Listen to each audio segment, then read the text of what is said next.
Bonjour chers auditeurs de Radio Jade FM, ici Frédéric Mispel-Blom pour l'émission Peindre et dépeindre le pays de Ré. Je me trouve cet après-midi dans le domaine du château de Briord avec Eric Peters qui se présente. Bonjour, Eric Peters. Donc, et l'acquisition du domaine de Briord au mois de février 2022. Voilà, et c'est un projet qui commence, une grande aventure. Donc on va essayer de vous faire partager cet après-midi. Et avec Benjamin Ratichot qui se présente aussi. Oui, donc je suis historien de formation et de pratique. Je m'intéresse beaucoup à l'histoire du Pays de Ré, notamment au 19e siècle. Et je suis en outre membre de la Société des historiens du Pays de Ré. Et donc c'est un réel plaisir d'accompagner Eric cet après-midi. Et donc, messieurs, je vous laisse libre cours à votre imagination et à vos commentaires pour que les auditeurs puissent comprendre et entendre ce que nous voyons. Alors ce que nous voyons, parce que malheureusement les gens ne le voient pas, alors ils le verront progressivement. Alors commençons par le commencement. En fait ce projet, c'est un projet qui vise à restituer, préserver et partager, c'est je pense le mot le plus important du triptyque, la terre de Briord. Donc quand on parle de terre de Briord, on parle de, en ce qui nous concerne, 50 et quelques hectares, de forêts, de bois, de prairies, potagers, vergers, etc. Enfin tout ce qui au 18e, enfin au cours des siècles, 18e au 19e siècle en particulier, constituait un château. Voilà, c'est-à-dire le château, le logis principal bien entendu, mais aussi tous les éléments constructifs qui se trouvent autour du château. L'intérêt, je crois, assez exceptionnel de Briord, il est multiple, mais en tout cas, l'un des intérêts est que on a affaire ici à un domaine complet avec une paroisse, c'est-à-dire une chapelle qu'on va vous décrire dans quelques instants, avec une aumônerie qui lui fait front, avec un château d'eau qui est plutôt un témoin de la fin du 19e siècle et du début du 20e siècle, avec un village. Alors quand on dit un village, c'est véritablement un village, puisque c'est ceint de murs, ça comprend un chai, ça comprend une menuiserie, ça comprend une boulangerie, évidemment tout un tas de logements pour les régisseurs ou le personnel. Jusqu'à 200 personnes ont travaillé sur le domaine au 19e siècle, et au 18e d'ailleurs. Donc c'est assez vaste. Donc ce village, il est exactement tel qu'il était à l'époque. Et bien entendu, il y a un château. Donc celui que nous voyons est un château de type néoclassique construit en 1770 par le seigneur des lieux qui, à cette époque, s'appelait Joseph Charette de Briord.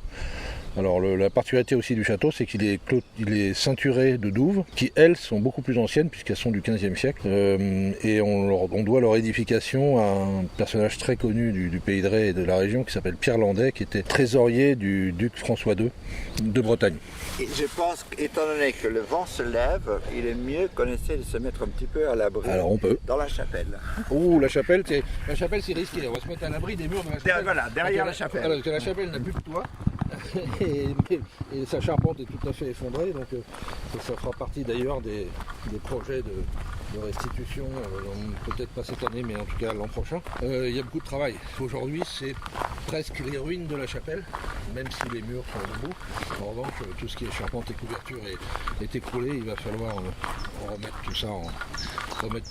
Mais on peut s'abriter au milieu des camélias, puisque à cette époque, vous avez la chance d'avoir des camélias à gauche et à droite. Donc on est vraiment typiquement au 19e siècle. Là. On est chez la dame aux camélias, là, cette allée. Camélia rouge à gauche, camélia blanc à droite. C'est des camélias ou des azalées? Alors azalées ici et camélias ici. Oui, d'accord. Ouais. Ah, c'est magnifique. Alors est-ce qu'il y a peut-être un peu trop de vent là, non? Non, ça c'est mieux que tout à l'heure. C'est mieux que tout à l'heure. Bon. Ouais. Alors on en était où? Donc ici on est face à la chapelle, donc le corps central de cette chapelle a été édifié Elle est contemporaine du château, pour partie. Elle a été édifiée un petit peu après le château, qui lui a été édifié en 1770. Cette chapelle a été construite autour de 1780 par Joseph Charette de Briord, le constructeur du château, et sur sa partie centrale. Donc celle-ci est tout à fait 18e. D'ailleurs, on voit au fond les armes de la famille Charette dans la pierre tout à fait en haut de la chapelle. On le voit à travers l'ouverture. Ensuite, les deux ailes de cette chapelle ont été, elles, rapportées au 19e siècle par un des occupants propriétaires des lieux qui s'appelait le comte Michel-Adolphe Pelé de Lautrec, un personnage tout à fait hors du commun, truculent. On en parlera un petit peu de sa vie tout à l'heure si vous voulez. Donc 2 temps de construction, la partie centrale 18e siècle et les parties latérales en 1855 à peu près pour agrandir cette chapelle. Et à l'opposé de cette chapelle qui lui fait face, donc on a une aumônerie. Alors c'est assez rare parce que habituellement le curé était logé dans le château et là c'était le logement du curé d'une part, mais c'était surtout l'aumônerie au sens de l'aumône qu'on faisait aux pauvres, ce qui donne je pense une idée assez fidèle de ce qu'était la considération du seigneur Joseph Charette de Briord pour les villageois et pour son personnel. C'est quand même assez rare et on fait plusieurs hypothèses autour de ça, mais on pense que son comportement social lui a sauvé la vie puisqu'il a été arrêté en 1792 en compagnie de son curé, pour une autre raison dont on pourra parler après. Et quand Joseph Charette de Briord a été arrêté, emprisonné à Nantes, il a été relâché quelques mois plus tard, donc non guillotiné, c'est quand même assez rare pour être signalé, probablement parce que son comportement social était convenable. Et le fait qu'il y ait une aumônerie et qu'il ait fait construire lui-même cette aumônerie, au sens de donner l'aumône aux pauvres du voisinage, je trouve que c'est assez significatif de ce qu'était probablement son attitude sociale. Ça lui a probablement sauvé la vie. Bon, il est mort quelques mois après, ici d'ailleurs dans son château, en novembre 1792, si ma mémoire est bonne, octobre ou novembre, j'ai un petit trou de mémoire. Voilà pour ce qui est de l'histoire de cette aumônerie de cette chapelle. Alors la construction de l'aumônerie, c'est du même type, c'est-à-dire que la première partie est une partie du 18e, construite par Charette, et la seconde partie, l'extension, qui est tout à fait à l'est, alors il faudrait qu'on la contourne pour la voir, elle a été rajoutée par Pelé. Donc Pelé, ici dans cette zone qu'on appelle la paroisse, il a élargi la chapelle, et il a agrandi l'aumônerie. Voilà. Donc là, on est typiquement sur la jonction entre la fin du XVIIIe siècle et le milieu du XIXe siècle, puisque Pelé s'installe ici, Benjamin, si je ne dis pas de bêtises, en 1850 à l'occasion de son mariage. Voilà, puisque son épouse a reçu la terre de Briord, les 800 hectares de l'époque, ou 600 hectares plus exactement au XIXe siècle, et a reçu le château, les 600 hectares, etc., à titre de dot pour son mariage. On peut s'approcher un peu de la chapelle, parce que ça fait aussi quelque chose de, je trouve, même avec les trous, le toit enlevé, de très romantique. Alors oui, c'est le genre 19e siècle, la découverte de la nature, comme on retrouve un peu à Versailles dans le jardin de Marie-Antoinette. Oui, alors ce serait un peu présomptueux de comparer Briord à Versailles, quoique on ne désespère pas que la notoriété de Briord devienne au moins équivalente à celle de Versailles, on va dire dans le pays de Ré, peut-être même autour de Port-Saint-Père. Bon, plus sérieusement, oui, alors évidemment on pourrait la laisser comme ça et considérer elle est envahie par la végétation. C'est un petit peu, pour ceux qui ont l'imaginaire littéraire, c'est un peu la maison de Mowgli. Donc, vous savez, dans le livre de la jungle. Donc la végétation a pris le dessus. Alors ici, c'est pas des lianes, mais c'est du lierre. Et voilà, envahit complètement ces structures. Donc oui, c'est typiquement une ruine romantique. C'est comme ça qu'on les appelle. Maintenant, pour ma part, je trouve assez désolant que ça soit une ruine. Alors on va essayer d'en faire une chapelle romantique, mais en définitive, plus une ruine. Bon, bien sûr, il n'y a plus de vitraux. Tous les vitraux ont été volés au fur et à mesure du temps. La charpente est tombée. Bon, une certaine légende urbaine prétend qu'elle n'est pas tombée tout à fait seule, qu'on l'a un peu aidée. Bon, voilà. Si on reste sur un plan purement historique, la chapelle, semble-t-il, été incendiée au cours de la Révolution, mais manifestement pas gravement incendiée, puisque peut-être son toit est parti à cette époque, mais en tout cas sa structure a subsisté, puisque tout le système constructif du centre, en tout cas, est en parfaite. Oui, et puis il n'y a pas de traces noires. Non. Alors bon, ça c'était quand même il y a 200 quelques années, donc ça aurait pu être... Alors, si on veut une petite anecdote autour de cette chapelle, en 1780... 12. Alors le curé, le curé ici qui était en service à Briord s'appelait Jean Bouchard. C'était donc le curé de Charette, qui officiait à la fois pour le seigneur et en même temps pour les villageois. Et puis Charette a fait venir, alors on ne sait pas bien les détails de cette histoire, mais il a fait venir un prêtre irlandais, évidemment un prêtre non jureur, puisque c'était un prêtre réfractaire. Et il se dit, d'ailleurs c'est écrit, on a un peu de documentation écrite sur ce sujet, il se dit qu'il s'est tenu ici une messe rassemblant 1200 personnes. Alors, vous voyez la taille de la chapelle, enfin à la radio vous le voyez pas, mais vous pouvez le constater de vos yeux.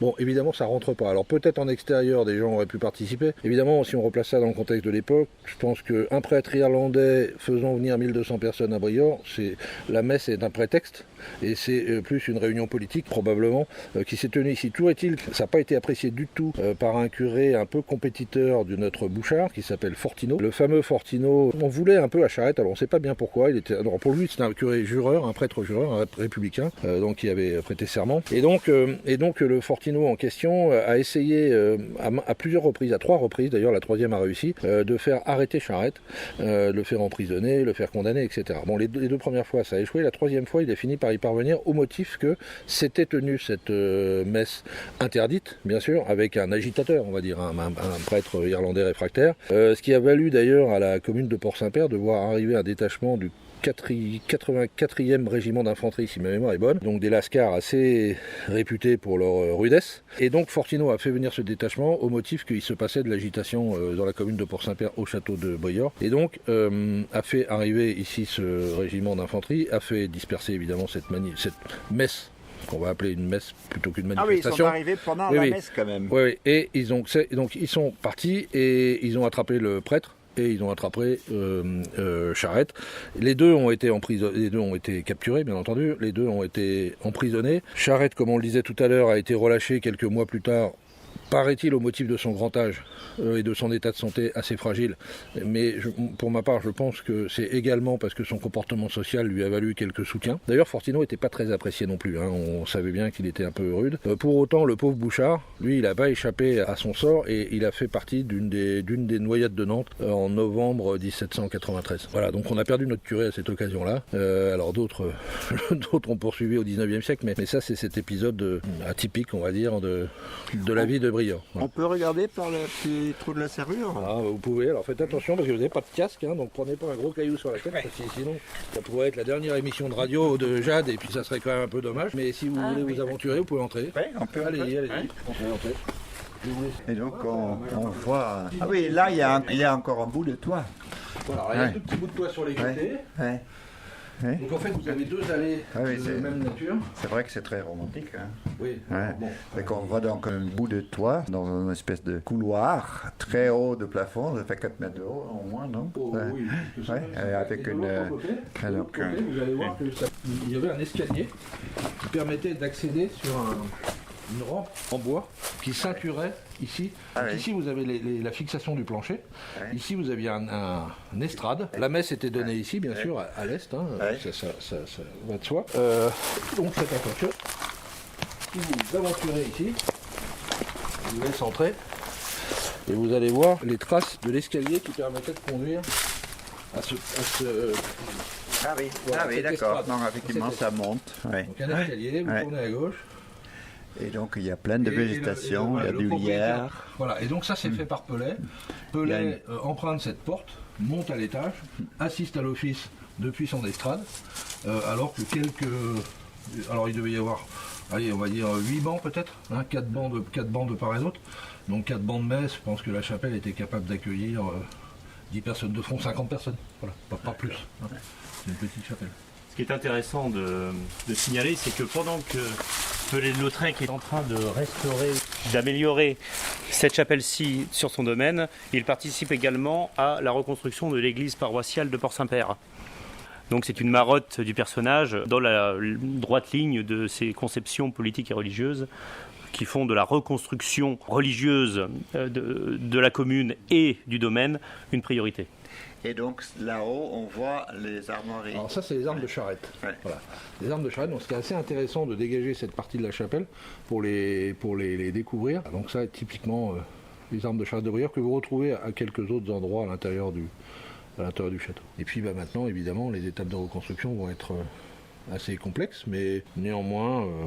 Voilà, donc ici on a déjà dégagé un tiers au sol de la charpente qui était effondrée. Il nous reste encore 2 tiers à enlever dès que quand on en a le courage. On fait ça par demi-journée et puis ensuite on va dégager tout ça. Alors les relevés dans la phase de restitution des lieux, il y a toujours une première étape qui s'appelle le relevé et la topographie. Donc ça, cette étape est faite depuis, elle s'est terminée il y a quelques jours et elle a débuté il y a 2 mois. Donc pendant 2 mois, des spécialistes sont venus faire un relevé topographique pour relever l'ensemble des lieux et les différences de niveau, etc., pour bien comprendre comment se passe la géographie des lieux et quels sont les réseaux, etc., surtout les réseaux anciens. Et puis ensuite, on a fait des relevés en 3 dimensions, ça s'appelle technologie LIDAR, avec un laser qui projette des millions de points pour arriver à réélever en 3 dimensions. Les lieux. Donc tous les bâtiments, sans exception, ont été relevés. Et donc là, ils sont en train de travailler à l'assemblage de ces images pour arriver à faire une élévation et ensuite des plans de coupe pour commencer ensuite les travaux, l'analyse et le choix des chantiers. Voilà, pour pouvoir partir sur des bases qui soient extrêmement rigoureuses. Parce que bien entendu, il n'est pas question de procéder à des transformations, voilà, ou des modifications de structure. L'objectif, c'est vraiment de cristalliser les lieux sur une période qui s'écoule de la Révolution aux années folles. Ça fait partie de l'objectif de la Terre de Briord, et donc aucune technologie qui n'ait existé ou matériaux, façon de faire qui n'ait existé entre la Révolution et les années folles ne rentrera jamais dans ces lieux, en tout cas tant que j'en aurai la responsabilité. Donc voilà, on va essayer de faire en sorte de cristalliser l'endroit tel qu'il est et que les gens puissent le voir un jour tel que moi je l'ai vu au mois de juillet l'an passé, c'est-à-dire complètement figé. Voilà, complètement figé dans le temps, c'est assez étonnant. Je crois que les quelques personnes qui sont déjà venues voir ont eu la même sensation, c'est-à-dire une forme de sensation de temps qui s'est arrêté. Et il faut essayer de conserver ça. Je pense que c'est le plus émouvant dans l'endroit. Et par terre, il y a des bouts d'ardoise qui ont pu servir à quoi? Pour le toit? Non, c'est les ardoises du toit, oui. Parce que, le toit est en ardoise, oui. Alors il y a une pente suffisante. Ici en haut, il y avait une grande pierre qui est de l'autre côté d'ailleurs qu'on a. C'est qui est même original parce que l'ardoise, c'est Nord-Loire. Oui, mais ça, on est au milieu du 19e siècle quand Pelay fait ça. Pelay fait ça, il a grandi. On pense qu'il refait la couverture en ardoise au moment où il a construit les ailes. Les ailes n'existaient pas, donc il construit les ailes, il les couvre en ardoise, et donc probablement que ce toit qui était sans doute en tuile à l'époque de Charette, en tout cas c'est une hypothèse qu'on formule, il a été transformé en ardoise, en harmonie de 2 ailes que Pelay a fait construire. On n'a pas beaucoup de documentation sur la chapelle, autant sur le château, maintenant Benjamin, à force de travailler, y compris avec Jean-François Carès, enfin on travaille beaucoup sur la recherche depuis 1 an. Et puis d'autres avaient beaucoup d'expérience avant d'ailleurs. Et à force d'investiguer, on commence à trouver beaucoup d'éléments sur le château, les occupants, etc. Parce que chaque jour, on a un élément nouveau. Pour autant, sur la chapelle, il n'y a pas grand-chose. Il n'y a pas grand-chose et malheureusement, assez peu de témoignages photographiques. On a quelques photos du milieu du 19e, du début du 20e, mais pas grand-chose de contemporain. Et en fait, ce qui aurait été le plus utile, ça aurait été que quelques personnes qui, dans les années 50, 60, 70, sont venues à l'intérieur de cette chapelle et fait quelques photos de type mariage. Alors, j'en profite pour lancer un appel. Si quelqu'un parmi vos auditeurs a un jour pénétré à l'intérieur de la chapelle du château de Briord et fait des photos, peu importe la qualité, etc., toute information, ça nous sera très très utile. Voilà, n'hésitez pas à nous aider dans cette recherche parce que évidemment, un projet de restitution, il faut qu'on soit au plus près de la réalité, enfin de l'authentique, et donc on peut pas commencer à rénover sans des pistes, sans des éléments sérieux de restitution. Donc voilà, on va être dans une période là pendant 12-18 mois où on va essayer de collecter le maximum d'informations autour de cette chapelle. Donc vraiment, si les gens ont eu la chance de la voir de l'extérieur ou de l'intérieur, et surtout de l'intérieur, mon Dieu, ça serait fantastique, avec une photo, un Kodak de l'époque, là, ou que sais-je, ça nous serait très utile, en particulier pour la restitution du plancher du premier étage, puisque là il était en bois.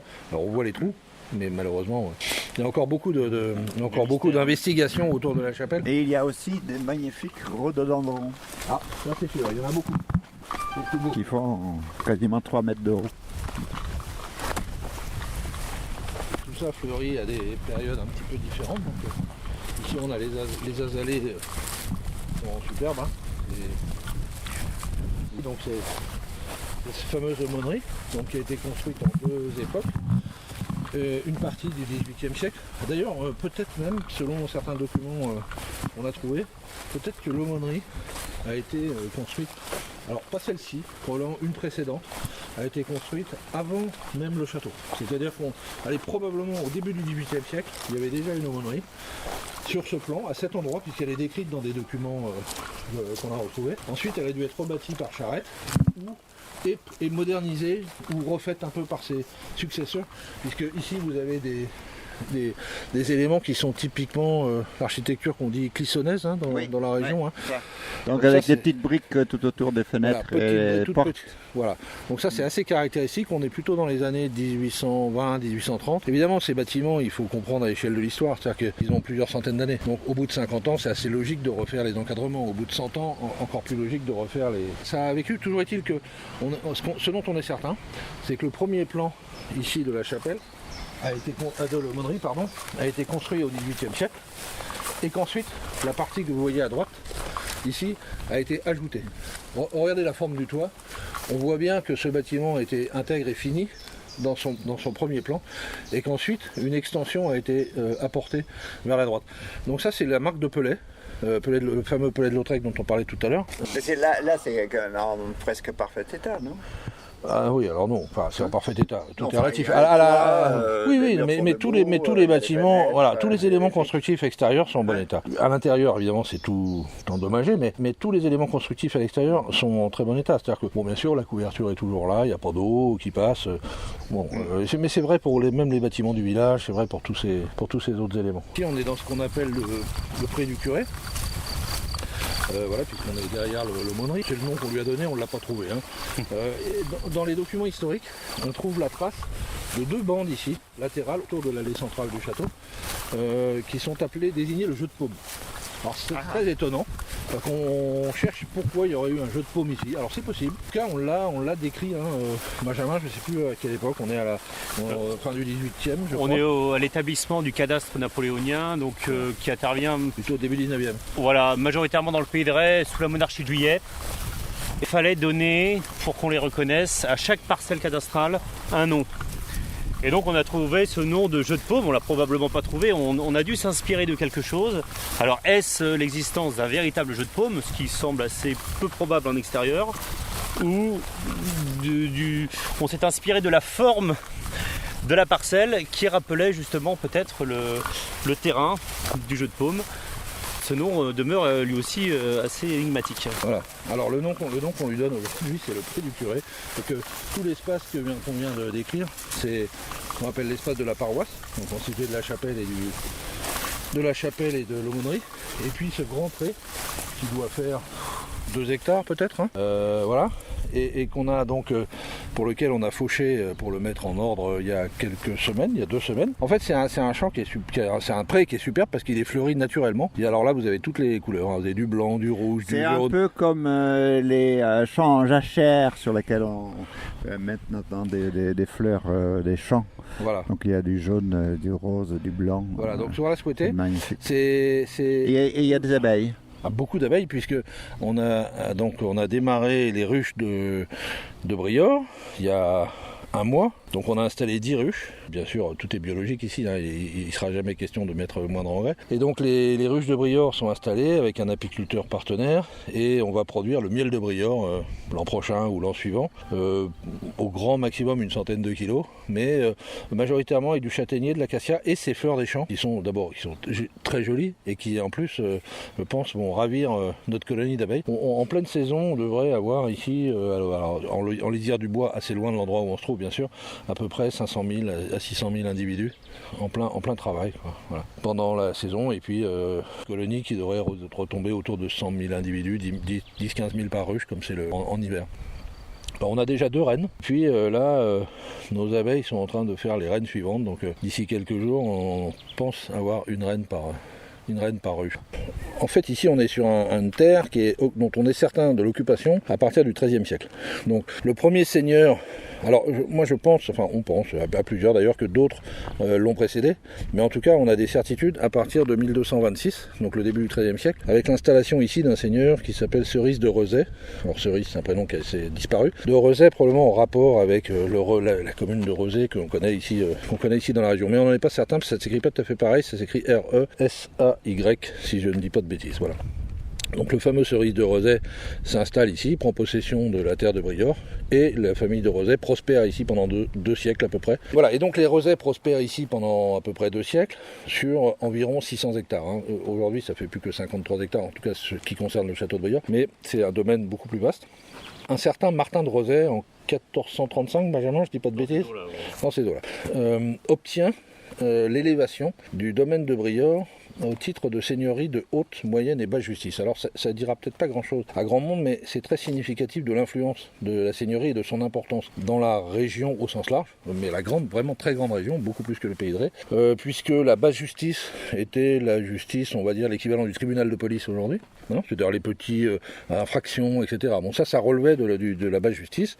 Donc certains seigneurs avec des petites seigneuries pouvaient rendre la basse justice. Bon, une punition, hein, grosso modo. Ensuite, vous avez la moyenne justice. La moyenne justice, ça serait l'équivalent d'un délit. Voilà, ça serait l'équivalent du délit aujourd'hui, donc on va dire du tribunal correctionnel. Donc là, c'est un peu plus grave. Il s'agit d'un vol, il s'agit de choses comme ça. Donc certains seigneurs rendaient la moyenne et la basse justice, c'est-à-dire qu'ils avaient une seigneurie un peu plus influente que la précédente. Et puis enfin, de très rares seigneuries étaient des seigneuries dites de haute, moyenne et basse justice, puisque la haute justice, évidemment, tout le monde a compris, c'est la peine de mort. Donc c'est ce qu'on appelle ici le gibet à 3 poteaux, hein, c'est-à-dire qu'il y avait ici sur la terre de Briord une zone d'exécution qui permettait d'infliger la peine de mort.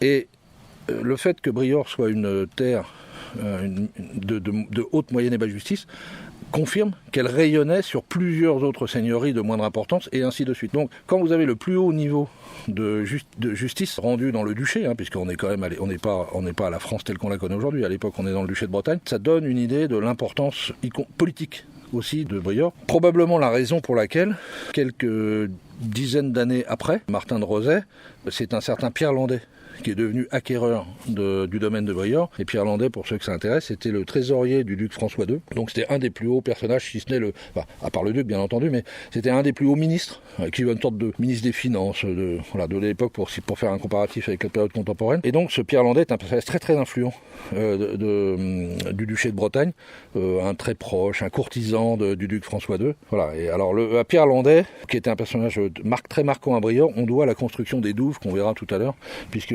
au milieu du XVe siècle, Pierre Landais a obtenu, ce qui est un événement aussi exceptionnel, obtenu l'autorisation du duc François II de fortifier son château en construisant des douves et en installant un pont-levis. Bon, le pont-levis n'y est plus, mais les douves y sont. Donc on a encore ici à Briord la chance d'avoir un témoin du XVe siècle en très bon état, avec un système constructif très intéressant, un espacement tel que celle qui figurait dans le cahier des charges de l'époque pour empêcher qu'un cheval au galop puisse franchir la douve, etc. Enfin, c'est très intéressant pour les gens qui s'intéressent au Moyen-Âge. Il y a étonnamment, au milieu de ce fief du XVIIIe et XIXe siècle, on trouve ici, comme ça, comme un pétale, on trouve un témoignage du XVe siècle, ce qui est assez remarquable.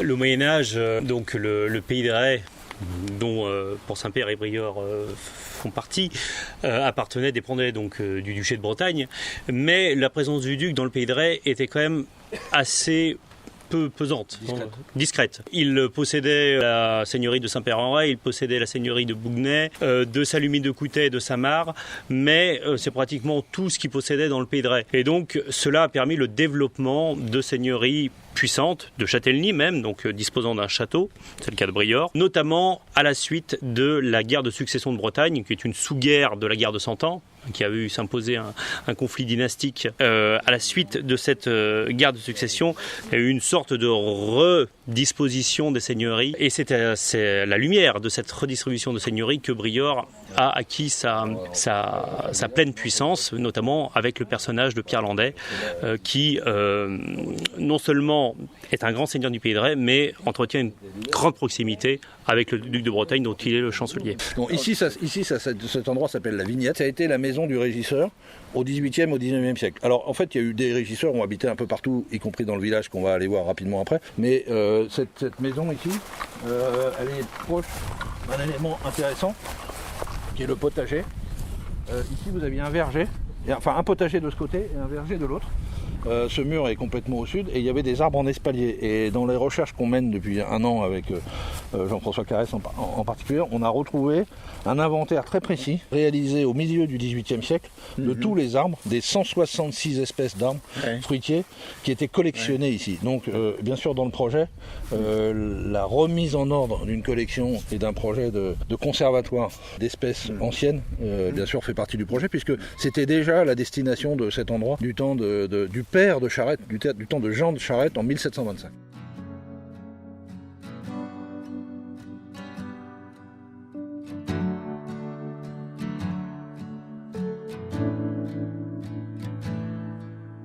Sunrise,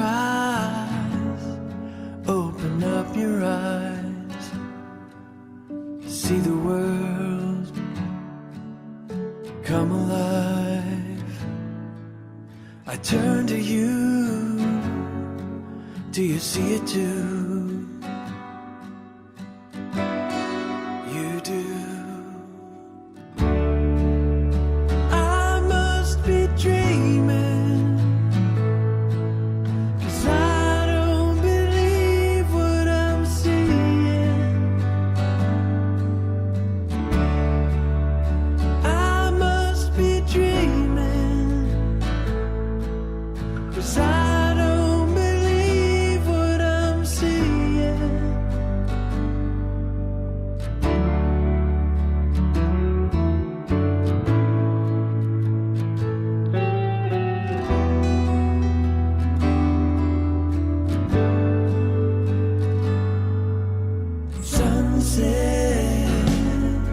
In the place we met, passion and color collide. You turn to me, what do you see? Me too. I must be dreaming, 'cause I don't believe what I'm seeing. Oh, I must be dreaming, 'cause I don't believe what I'm seeing. Believe what I'm seeing.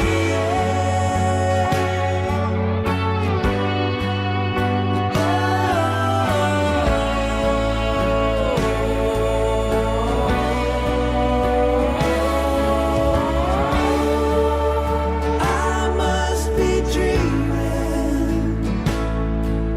'cause I don't believe what I'm seeing. Oh, I must be dreaming, 'cause I don't believe what I'm seeing.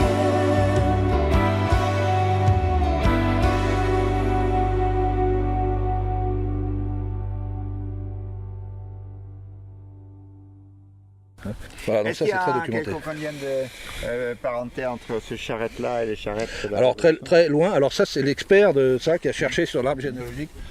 C'est Benjamin Oui, alors qui ce qu'il va faut vous savoir, donner c'est que la famille de Charette est originaire, on retrouve sa trace au XIIIe siècle du côté de Paul-Hermel dans le Morbihan, et ensuite elle descend vers le comté nantais. On la trouve dans le Nord-Loire, du côté de Jouët-sur-Erdre, elle a aussi quelques châteaux à Nantes, et elle passe la Loire grosso modo à la jointure du XVIIe, XVIIIe siècle, et elle s'installe, et notamment elle a une branche qui s'installe à Briord, dont il n'y aura que 2 représentants, les 2 possesseurs du château avant la Révolution. Et donc les Charrettes de Briord appartiennent à la grande famille de Charette et sont très proches en matière généalogique de la famille Charette de la Contrie, qui a donc donné le général François Athanase, qui s'est illustré lors des guerres de Vendée. Je crois qu'ils étaient cousins au 5e degré. Donc il y a vraiment la famille de Charette a essaimé, hein. Il y a une branche aînée, il y a énormément de branches cadettes. Mais les Charrettes de Briord sont très proches des Charrettes de la Contrie. Je me suis amusé un jour à faire la généalogie. Et hélas, on ne peut pas l'établir par le moyen de la radio. Ici, on a cette petite maison qui était la maison du régisseur. Cette partie 18e siècle. Et l'autre partie ici, à droite, Donc vous voyez une toute petite séparation là, qui est assez lisible. Ça c'est tout début du XXe siècle. Donc cet agrandissement, et pourquoi on en est absolument certain, c'est une raison très simple, c'est que j'ai le plan de l'architecte ici au château, qu'on a mis sous verre, qu'on a retrouvé, le dessin de l'extension de la maison du régisseur. Voilà. Ok. Donc ici on l'a dit, potager, verger, etc. Oui, et puis des vignes derrière. Voilà, Ouais. et des vignes derrière, puisque c'est vrai, au Briord était jusque au début du XXe siècle un domaine viticole très très important. C'est pour ça que dans le village de Briord, on a un chai qui est assez considérable. Autant de charrettes, donc au milieu du XVIIIe siècle, on a l'information qu'il produisait 250 tonneaux entièrement à la main, donc 250 tonneaux à cette époque, c'est considérable. Hein. D'ailleurs, il se plaint, Charette, du fait que sa récolte de 1755 n'est pas tout à fait à son goût, enfin c'est pas suffisant, c'est pas terrible, etc. Mais il évoque donc les 240 et quelques tonneaux en question. Donc ça donne quand même une indication, c'est-à-dire que les périodes prospères, les moments prospères, la production devait être encore plus importante que ça. Ok ? Oui. Allez.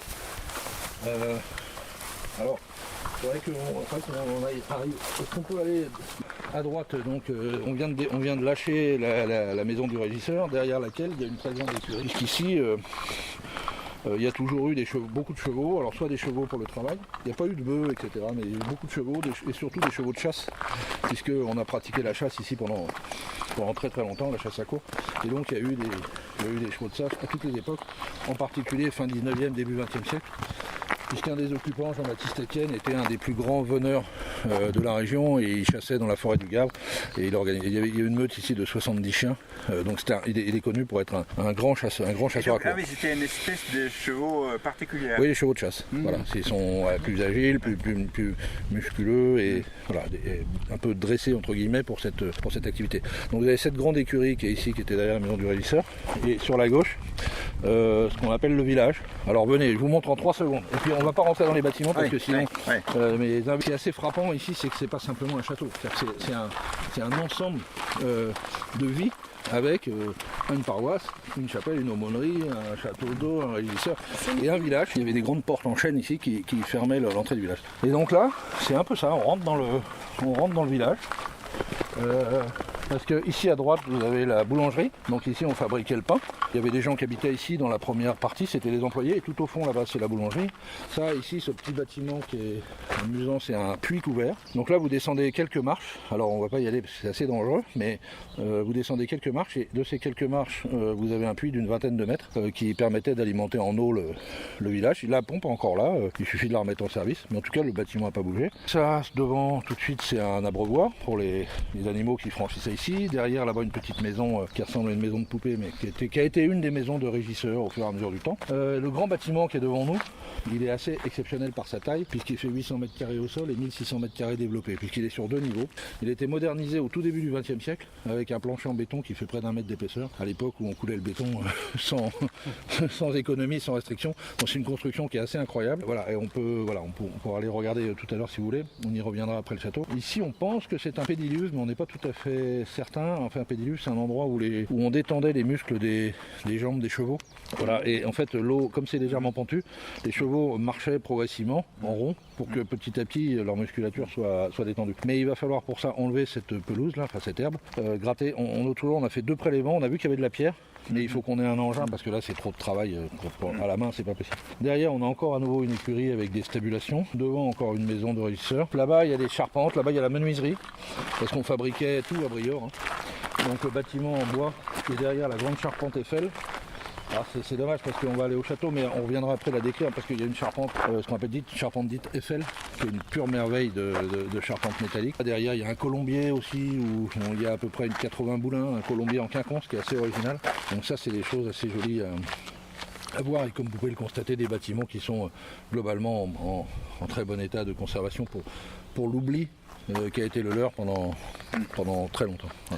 Benjamin, ce qui est à signaler, et on pourra peut-être y revenir tout à l'heure après le château, c'est que parmi les propriétaires qui ont occupé Briord de la fin du XVIIIe siècle jusqu'aux années folles, pratiquement tous ont eu un intérêt développé en matière agricole. Ce qui justifie la présence de ce village de Briord, cette cour de Briord, absolument bien fournie en établissements, en boulangerie, justement pour favoriser le développement agricole. Et ce village de Briord a été primé au concours régional de Nantes en 1869. Alors là, on était sous la domination seigneuriale du comte Pellet de Lautrec. Et on est tout à fait dans ce regain d'intérêt de la noblesse pour les questions agricoles du 19e siècle. On a un investissement profond de la noblesse, mais pas que, aussi des propriétaires, en vue de développer les rendements. Il faisait de l'innovation agricole. Oui, c'est ça. Alors, comment ça se passait? Donc, on améliorait déjà l'engrais. D'ailleurs, grâce au développement des communications, notamment du chemin de fer, qui arrive sur la commune de Port-Saint-Père en 1875, eh bien, on a une facilité pour transporter la chaux. Pour transporter le goémon aussi qui vient de la côte, pour amender les sols. On a aussi une bonification de l'agriculture par l'amélioration des espèces, que ce soit des espèces équestres, que ce soit des espèces bovines. Et tout ça donc participe à un renchérissement des denrées et qui participe donc aussi au renchérissement du domaine et donc des populations qui y vivent. Alors c'est sous-tendu sous Pellet de Lautrec par une vision qu'on peut qualifier de catholicisme social, c'est-à-dire on voit bien que Pellet de Lautrec, tant à Port-Saint-Père qu'à Briord, a participé aux travaux de rénovation de l'église et de la chapelle. C'est sous-tendu par cette idée que par la rénovation religieuse se fera aussi un rehaussement des conditions de vie. Un des occupants, Jean-Simon Vorus, qui est un grand industriel de la région, que peut-être probablement vos auditeurs connaissent. Là, on est toute fin du 19e siècle, quand il fait l'acquisition de Briord pour le compte de son petit-fils Jean-Baptiste Étienne. Jean-Simon Vorus, c'est, on dirait un geek aujourd'hui. C'était un passionné de technologie. Alors évidemment, Donc un peu comme vous. Oui, alors dans une certaine mesure, mais en tout cas à l'époque, il s'intéresse à toutes les technologies et en particulier à l'électricité. Donc Briord est un des premiers endroits à avoir été électrifié, puisqu'il a sa propre génératrice d'électricité dans un petit local qui a été construit en bas du château. Il a également mis en place un système de pompe pour faire remonter l'eau au dernier étage du château qui ne fonctionne plus aujourd'hui, mais qui venait du château d'eau, avec une pompe de relevage. Il a aussi fait installer un chauffage central. Bon alors c'est un chauffage très central, parce qu'il ne chauffe vraiment qu'au centre du château, mais pour autant c'est une technologie pour l'époque qui était assez remarquable. Voilà. Et tout ça on le doit à Vorus, qui était cet industriel très féru des nouvelles technologies de l'époque.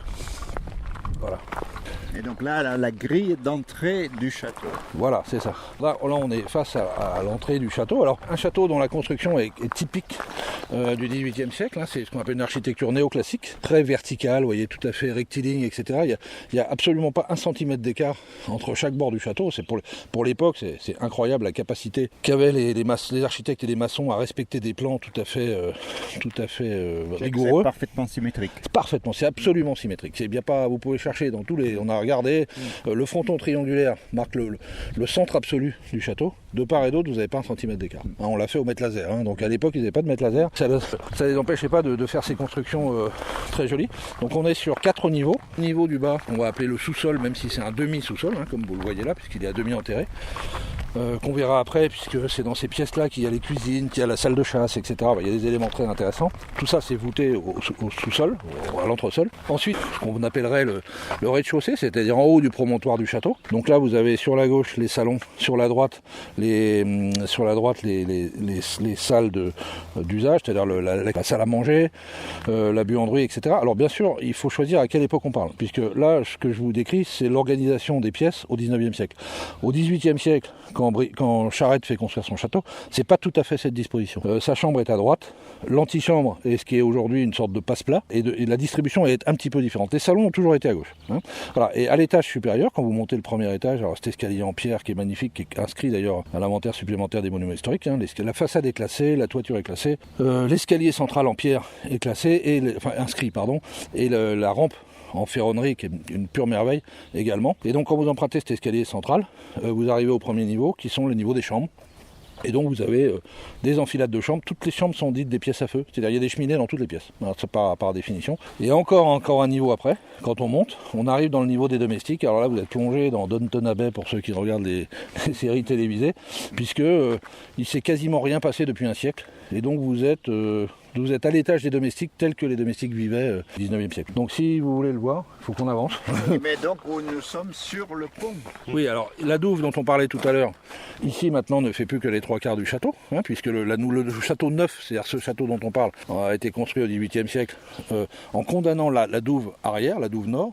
Et là, ici vous avez 3 côtés de la douve qui subsistent. Donc là on est sur un pont en pierre, qui est un pont fait par charrette, mais à l'époque de Landais, du temps de l'ancien manoir, vous aviez des communs à l'intérieur, vous aviez une chapelle à l'intérieur et vous avez surtout un pont-levis. Alors dans un vieil écrit là, Pierre Landais avait les faveurs de François II parce qu'il invitait beaucoup à chasser sur la terre de Briord.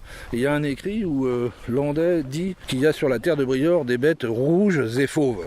Donc sûrement des sangliers, sûrement des chevreuils, des cerfs, etc. Tous ces types d'animaux qu'on chassait à l'époque. Voilà. Oui, parce qu'il faut noter qu'autour de nous, le domaine est quand même enserré par un certain nombre de bois fort gibbonneux.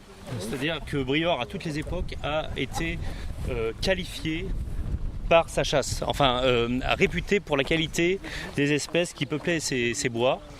Et on a encore un petit peu l'idée aujourd'hui, notamment quand on se dirige vers Chex en direction du Pilon, de cette population végétale qui constituait les bois dans lesquels le duc de Bretagne François II aimait venir chasser. Et c'est vrai que parfois quand on prend la voiture et qu'on va dans l'allée, on croise des chevreuils. Puis quand on est en haut du château, quand on regarde dans le jardin, on voit des faisans, des canards et d'autres volatiles. Il est vrai aussi que au niveau géographique, on est à 2 pas de la Chenot, qui est donc un affluent de la Loire et qui se jette dans la Loire et qui prend sa source au lac de Grandlieu. Et donc de cette présence de la Chenot, on a une faune tout à fait extraordinaire. À noter également que à côté du château existent 2 étangs, qui eux aussi regorgent d'une population halieutique qui, en des temps de famine, ont permis également de satisfaire les populations. Malgré que le seigneur ait conservé le droit de pêche. Donc si on parle en surface développée, c'est-à-dire sur les 4 niveaux, ça fait 1200 mètres carrés. Voilà, à peu près. Il y a à peu près 300 mètres carrés par niveau sur 4 niveaux, donc si je dis pas de bêtises, 3 x 4, 12, ça fait 1200. Voilà. Mais les bâtiments, tous les bâtiments que l'on a vus là, vite fait, le chai, etc., en tout c'est 5000 mètres carrés à peu près de bâtiments. Donc c'est assez grand en termes de ce qu'on appelle le système constructif. On peut parler de 2 rangées d'arbres qui encadrent quand même de manière absolument majestueuse. L'ensemble. Alors on peut, ici c'était un jardin à la française, vous parlez des jardins, donc les deux premières parties à l'extérieur des douves, c'était des jardins à la française, on a les dessins, donc ça va être facile à restituer, on va s'y coller là dans l'été je pense. Et ici, il va falloir choisir une époque, parce que les apparences du jardin ont changé au fil des siècles. J'aimerais bien qu'on restitue ce jardin époque année folle. C'est assez drôle d'ailleurs, puisque c'est un plan de jardin à la française, mais avec des palmiers, vous voyez, typiquement des années belle époque, année folle. Chose exotique, quoi. Oui, et l'avantage, c'est qu'on a des certitudes. Quand on fait une restitution, ce qu'il faut, c'est s'appuyer sur des choses qui sont absolument certaines. Et là, on a la chance d'avoir des photographies depuis 1875. Et donc entre 1875 et 1930, on a plusieurs vues aériennes qui témoignent de ce qu'était le jardin pendant la belle époque et les années folles. Donc on va sûrement être sur ce plan. Donc c'est un plan qui est très simple. Une voie de circulation tout autour gravillonnée. Et puis au centre, un dessin qui là ne se voit plus mais qu'on va rétablir. Avec des arbres à 4 extrémités. Et ici sous les arbres, à nouveau des parterres qui ont disparu avec le temps mais qui vont être je pense assez facile à recréer. Il faut qu'on aille absolument derrière pour que je vous montre un truc parce que sinon il ne peut pas partir sans moi avoir vu ça. Mais parce que c'est la tour, la fameuse tour du château de Briord, alors qui n'est pas contemporaine du château, elle n'a pas été construite par Charette, elle a été construite par Pellet-de-Lautrec. Après son mariage, dans la deuxième partie du 19e siècle, donc on va dire 1855. Et vous vous trouvez sur la partie nord du château, Ici, avec cette tour d'apparat qui est assez extraordinaire, elle est flanquée sur la façade nord du château. Donc construction postérieure, hein, le plan rectangulaire du château par Charette au XVIIIe siècle, il est très caractéristique, hein, il est rectangulaire. Et puis cette tour demi-flanquée qui monte dans un premier temps du temps de Pelée jusqu'à la limite de Tuffeau et qui ensuite, à la fin du XIXe siècle, est surélevée d'un niveau en tuffeau et d'un dôme par Jean-Simon Voruse. Donc en fait, vous avez les 4 périodes constructives ici sous les yeux de Briord. Vous avez la douve, qui est un système constructif du XVe siècle. Vous avez le château principal, qui est un système constructif du XVIIIe siècle, de 1770. Vous avez la tour, qui dans sa première partie est milieu 19e, 1850. Et l'élévation de la tour, et donc le fameux campanile, qui est une merveille, qui sera la première chose qu'on va restituer. Là, je vais essayer d'expliquer aux gens pour le décrire, mais ce campanile se trouvait au-dessus du dôme. Il pèse à peu près 3 tonnes. Il est en cuivre, en laiton et en plomb. Il était surélevé au-dessus du dôme du château sur des pieux en chêne de 3 mètres. Voilà. Et donc c'est la signature visuelle de Briord à la fin du 19e siècle. Donc il a été enlevé parce qu'il menaçait de s'effondrer il y a quelques années, il y a 5-6 ans. Heureusement, il a été posé ici avec, on va dire, un soin suffisant. Voilà, maintenant il reste à, je vous laisse imaginer l'ampleur des travaux que ça représente. Donc hier, pas plus tard qu'hier, il y avait des ingénieurs de la construction qui étaient là en train de faire des calculs de résistance dans le dôme en chêne, parce qu'il va falloir reprendre la charpente en chêne, comme je vous l'ai dit en préambule avec des techniques de l'époque. Donc il n'est pas question d'entrer là-dedans du titane ou que ne sais quel autre matériau moderne. Donc il va falloir recalculer les résistances, renforcer ce dôme avec les techniques de l'époque, renforcer la charpente pour pouvoir réélever le dôme. Je pense au printemps, si vraiment on pouvait remettre ce dôme en place au printemps 2023, ça serait super. Et qu'on fasse les travaux de charpente dans l'été, ça va dépendre de beaucoup de choses. C'est un gros sujet, c'est un gros chantier, mais je pense que Briord, sans son campanile, voilà, Oui, du point de vue symbolique, ce serait très fort. c'est important. Voilà, c'est important et ça relance un peu on va dire une nouvelle époque et l'époque de la restitution. Parce que donc il faut imaginer un peu comme un grand casque de couleur verte avec au-dessus un pic. Voilà. Et avec une girouette tout en haut. Alors vous remarquerez qu'il est un peu comme moi, la girouette, elle a perdu le nord. Hein, parce que vous avez 3 points cardinaux seulement, sauf le nord. Tout en haut de cette girouette, il doit bien faire 4 mètres, je pense, qui servait de paratonnerre à l'époque, hein, voilà, qui est en effet un dôme, je ne sais pas comment le décrire, un dôme en cuivre qui pèse plusieurs tonnes, hein, probablement 3 tonnes, on n'a pas encore tout à fait évalué, mais c'est cet ordre d'idée. Donc il faut intégrer toutes ces contraintes pour recalculer la résistance nécessaire au sommet du dôme pour pouvoir le restituer. On pense que la grue qui devra intervenir fait à peu près 30 tonnes et que sa flèche fera à peu près 50 mètres. Donc ça vous donne un ordre d'idée de l'engin qu'il va falloir amener ici pour arriver à faire ça. Mais bon, c'est important. Ici, on va pas y aller parce qu'on n'aura pas le temps, mais là-dessous, vous avez la génératrice d'électricité dont je vous ai parlé, qui a été installée par Voruse à la fin du 19e, qui lui servait à faire son électricité. Ici, sur la gauche, parce qu'on n'y pensera plus après, ça, c'est l'escalier des domestiques. Donc en fait, sur cet escalier en pierre, vous rentrez par une porte, c'est la porte des domestiques en façade est du château. Et en fait, vous avez un escalier en colimaçon en bois qui monte du sous-sol jusque dans les étages des salles de repos des domestiques, les chambres, on va dire, appelons ça des chambres. Mais en fait, ça veut dire que ces gens vivaient dans une verticale de quelques mètres carrés, sans emprunter les accès principaux du château. Donc ici, on est sur l'escalier en pierre. Alors on monte l'escalier en pierre à double révolution, hein, avec cette ferronnerie. D'ailleurs, je ne vous l'ai pas signalé tout à l'heure, mais en fait ces ferronneries ont été modifiées par Voruse à la fin du 19e, un peu comme le balcon que vous voyez au-dessus. En fait, vous voyez, c'est un balcon qui est très galbé, et ce galbe-là, il est tout à fait caractéristique du 19e siècle. Voilà, on aime à cette époque-là les formes un peu voluptueuses. Voruse qui devait trouver un peu austère et un peu raide le dessin des ferronneries, étant un fondeur, c'est pas privé de recréer des éléments de ferronnerie qui sont aujourd'hui qui sont devenus des éléments très intéressants, hein. Y compris la porte d'entrée d'ailleurs, qui à l'époque de Charette était pleine, que Voruse a fait ouvrir avec des fenêtres protégées par des ferronneries. Donc là, on est dans le vestibule. On est dans le vestibule du château. Sur la partie gauche, les salons d'apparat. Voilà, on pourra aller voir. Et de l'autre côté, une salle à manger. Voilà. Ici, des grandes toiles qui font peut-être 3 mètres 30 de haut sur 2 mètres de large, qui sont sales pour certaines, un peu endommagées pour l'autre. On va faire évaluer ça le mi-mai sur ce qui est possible de faire. C'est un berger, sa vache, etc. Ça, c'est typique du 19e siècle. Hein. Donc, c'est pas Mona Lisa, mais ça fait bien, c'est bien dans l'endroit, c'est bien dans l'esprit du château. Si on peut le sauver, on va le faire, bien entendu. Et puis tout en haut, si vous levez le regard, vous avez le plafond peint, tout à fait en haut de l'escalier. Donc ça, c'est pareil. C'est caractéristique de cette époque 19e siècle, des petites fleurs, des oiseaux, on comptait fleurettes. La Brioche. Oui, c'est en forme de trompe-l'œil. Oui, c'est un trompe-l'œil avec une forme de balcon qui donne vers un ciel. Donc vous avez un ciel peint.